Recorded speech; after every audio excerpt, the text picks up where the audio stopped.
Have you ever noticed something strange about the frogs in Ypres? I'm not talking about the fact that they exist, or that they show up in certain places around the map. I mean the way they're treated. Because once you really start looking around, you realize something doesn't add up. There are statues of frogs. There's art of frogs, and most importantly, there's an entire temple built around them. Now normally, you could just say, oh, that's decoration. That's just world building, but then you have to stop and ask a very important question.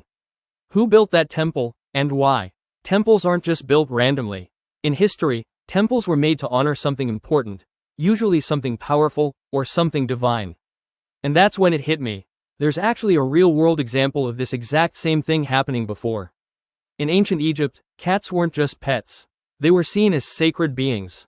They had statues made of them, paintings of them, and even temples dedicated to them because they were believed to represent gods. So now let's compare that to what we see inside Ypres. We have an animal. We have multiple statues of that animal. We have art based on that animal. And we have an entire temple built in their honor. That is not normal environmental storytelling.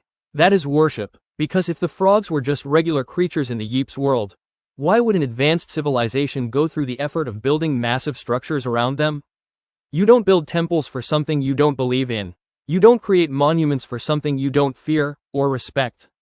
So what if the frogs in Ypres aren't just animals? What if they were seen as something greater? Maybe protectors, maybe ancient rulers, or maybe something closer to gods, which would explain why their presence is everywhere, silently watching through statues and symbols left behind by whatever civilization came before us. And if that's true, then the frogs in Ypres might not just be part of the map's design. They might be part of its history. But that's just a theory. A Ypres theory.